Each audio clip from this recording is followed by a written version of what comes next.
Hi everyone, thank you for joining us for the webinar today. We're excited to have Dodie Merritt come back for her 5th installment in her PETS series of webinars. As you'll see on the screen, at the bottom of the screen, there's a place where you can download the webinar handout as well as the free poster of Max the Magician that we're giving away with this webinar. And those will be available for the entire webinar, so you can download them at any point. You can also see on your screen that we are offering 25% off of all of the PETS products that are related to the webinar. That includes the poster sets and the books, so now would be a great time to get them. That does exclude the discounted sets though, but the discount is actually better than the discount on the sets. So like I said, now would be a really good time to get those. You'll notice in the bottom right-hand corner of your screen, there is a chat feature. If you have any questions or comments during the webinar, you can certainly type those in, and Dodie will get to those as soon as she can. This webinar is being recorded, and so if you want to view the recording later or share the webinar with another instructor, you can do that. The webinar can be found on our website, www.piecesoflearning.com, under Staff Development and Webinars, or it can also be found on the website, www.primaryeducationthinkingskills.com. With all that being said, we will go ahead and get started. Thank you.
It looks like we're having some technical difficulties. Dodie, we are not able to hear you.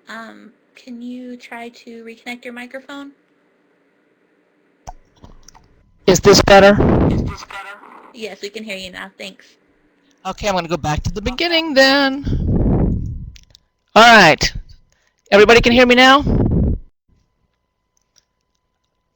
All right, good. All right. My apologies. Too many switches. All right, so here we are. This is Dodie. I am now really here, and I welcome you to our 5th installment in the PETS program, Max the Magician. First of all, I want to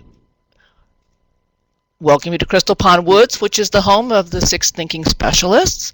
It is much nicer in Crystal Pond Woods right now than it is in northern Illinois. We are experiencing an Arctic vortex up here, and anyone who's not up here with me, you are lucky, lucky, lucky. Anyhow, this is a great visual that was developed by some teachers in Springfield, Georgia to go along with their PETS program. Alabama's a mess. Sorry, Patty.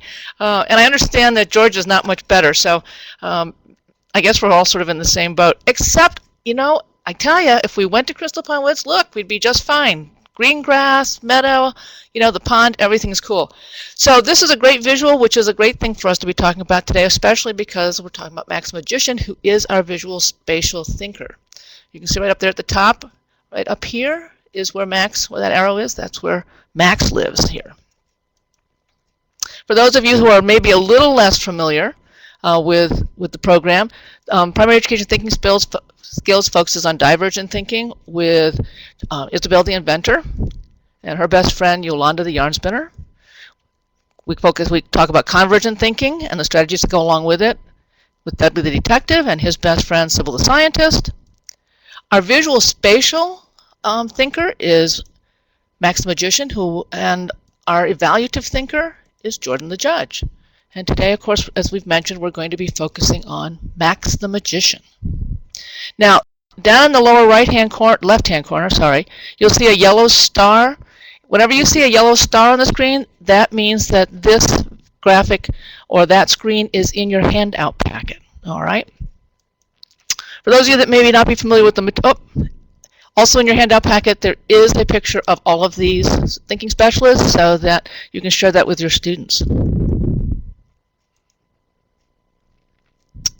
These are the books, the materials that Emily was talking about. These are the books that that are part of this program. So if you don't want to reinvent the wheel, you can find many of the things we'll be talking about in these books.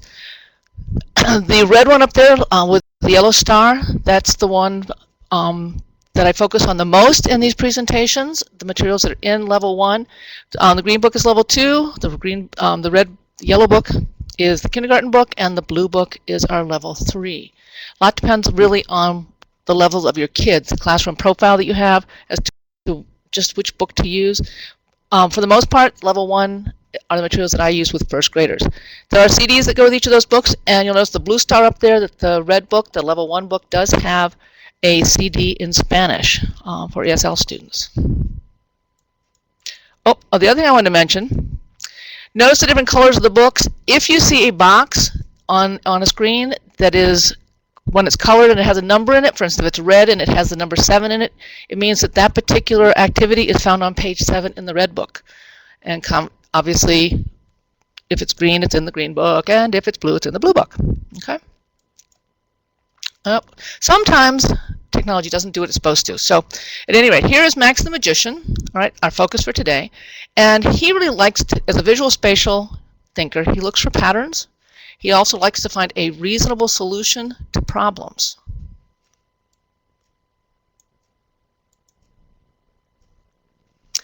If we're looking at him through the perspective or the filter of Bloom, he really is one of the higher level thinkers. The kinds of things that he looks at have to do a lot with analysis in terms of being able to take something apart and look at the different pieces, especially from obviously a visual sense, the different shapes and things that he's seeing, how they all relate. He loves to analyze patterns that he finds in shapes. He also likes to put things together in new and different ways. He likes to reinvent things. He likes to transform what he's looking for in a visual manner. So he also falls into that synthesis level as well. So if someone says, why are you doing these kind of fun-looking games? What you're encouraging is higher level thinking. Well, that didn't work the way it was supposed to. First thing you were supposed to see there was the title Elements of Creative Thinking, which we've talked about in the past. When we talked about Isabel, we talked about the good, strong, productive creative thinking involves fluency, which is coming up with lots of ideas, flexibility, coming up with different kinds of ideas, originality, ideas that no one's seen before, and elaboration, which is adding lots and lots of details to a situation, whether you're writing, whether you're describing something. What I've discovered is that those same elements actually you'll find in visual spatial thinking as well. I mean, Max is going to be looking for lots of different ways of ideas, lots of ways of looking at things. He wants to look at things in different ways, so clearly he's going to have flexibility. It's not just going to be the way we normally look at things, the traditional way of putting things down in words or whatever. He really wants to take things and look at them from a more, obviously, visual spatial perspective. If he can do something differently, if he can transform things, there's ideas, then what we're touching on is originality. And if he can add lots of details to those pictures that he's creating, then we have elaborations. So we're still looking at some of those same elements of productive thinking with Max as well. Fluency, flexibility, originality, and elaboration.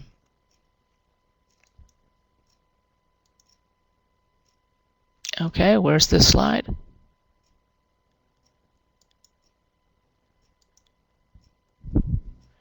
Okay, what's happening now?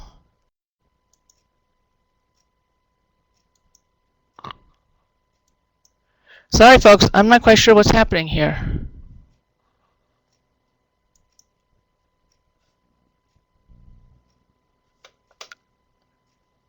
Emily, are you listening? All of a sudden, I'm not getting a picture.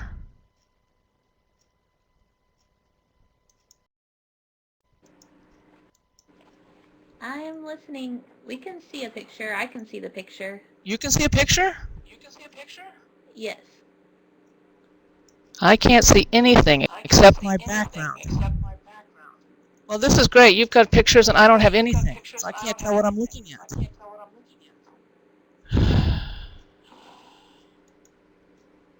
Okay, there's...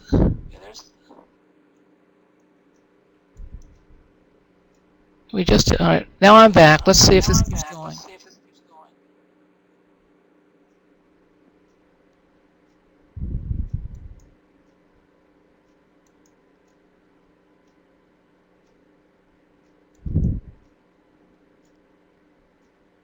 I'm not seeing anything after that slide.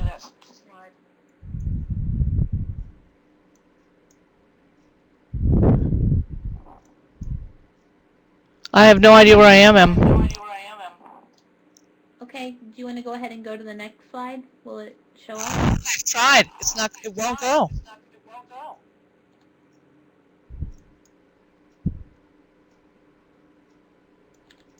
So I click, and so my problem is I don't know where we are.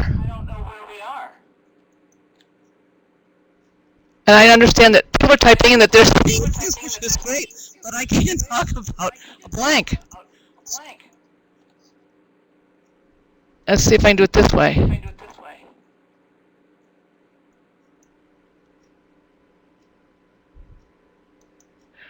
Oh, folks, I am so sorry.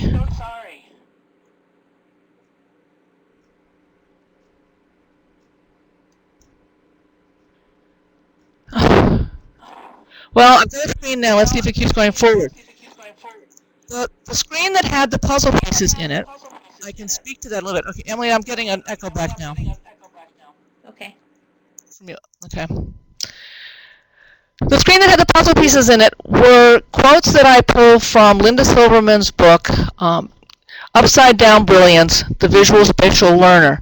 She runs the Gifted Development Center in Colorado and has done a lot of work with visual-spatial learners. And the four quotes that I pulled, which are in your handout packet, so I'll speak to them from that perspective, really validate why it is so important, especially now in our society, to support the visual-spatial learners in our classrooms. Unfortunately, so much of what we do is so convergent, it's so left brain, it's so, I mean, the reading, the writing, it's all important, but it really doesn't necessarily speak to those incredible skills that visual-spatial learners have, which is one reason why we really need to bring these activities into the classroom for students. So those are four quotes that I thought supported Max, supported this approach, and if someone questions why you're doing something, you might want to look into the work by Linda Silverman on visual-spatial learners. All right. When we're thinking about a magician, oh, I know what else we just skipped. We also skipped over, to get to this slide, we skipped over the checklists. As with every one of the thinking specialists, there are behavioral checklists that allow you to map the kinds of behaviors that your students are showing in the classroom. And one of the advantages of this is so that you can talk to administrators, you can talk to parents about the kind of strengths you may be seeing in students, especially those that may not be excelling in regular classroom work, because these are some of the students that will shine with the kind of things that we do with Max the Magician. When we're thinking like a magician, these are the students we're looking for, whether they grasp the concepts quickly, do they see the interrelationship of clues, do they combine visual clues to solve a problem, are they able to manipulate shapes mentally? And what's hard about that is that sometimes they're doing it in their head, so you kind of get a sense just in terms of the kinds of answers or the kinds of things they just do in front of them. It's not like you're going to have a piece of paper the same way you do in other cases. Do they defer judgment, or do they jump into things right away? Can you tell that they're processing the information and with images in their minds? Sometimes they do see things intuitively, which makes it hard because we can't see those intermediate steps, but if they can go from A to Z and they come up with the right answer, then you know something's going on mentally with them. Do they stick with it? Because that means that often that there is a strength. If they're willing to stick with it, then they're in their comfort zone. So that's often an indicator that this is something that is part of their skill package. And do they retain their information from previous lessons? These are the things that those checklists highlight.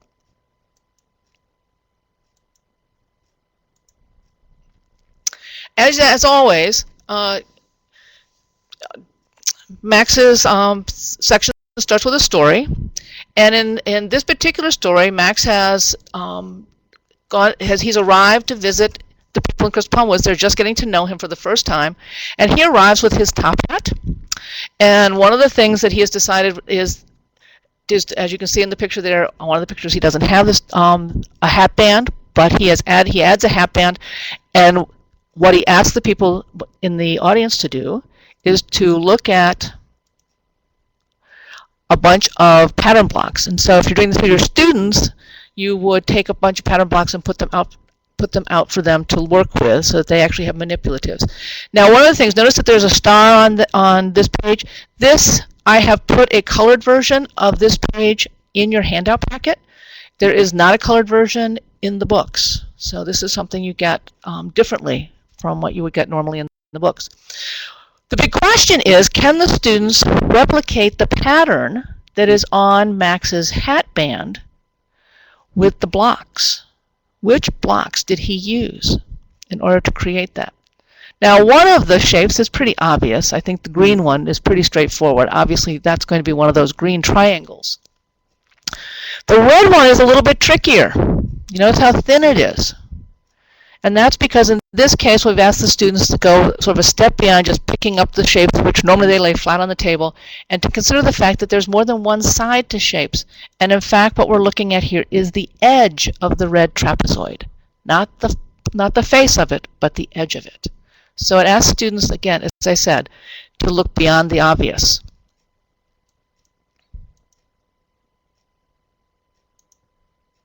I'm stuck again.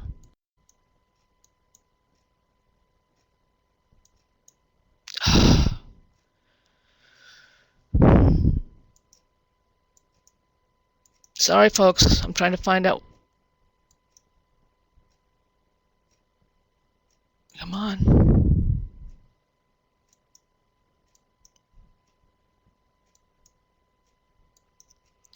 Emily, we might even repeat this one later because this is, as I said, because this is not working.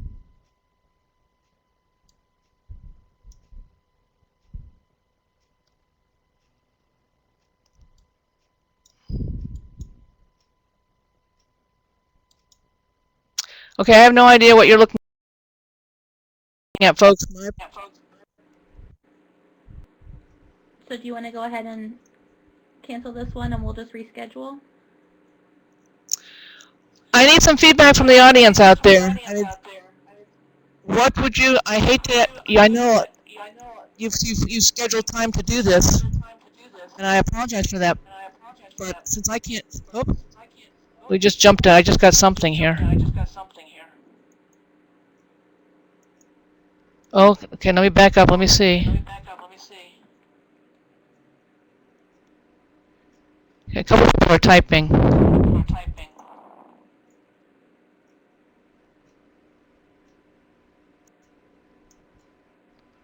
All right, so here's where we were.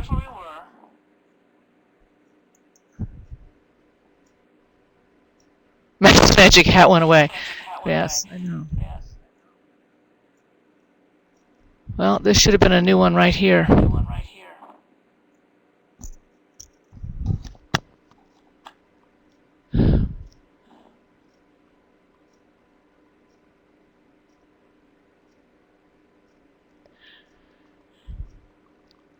Okay.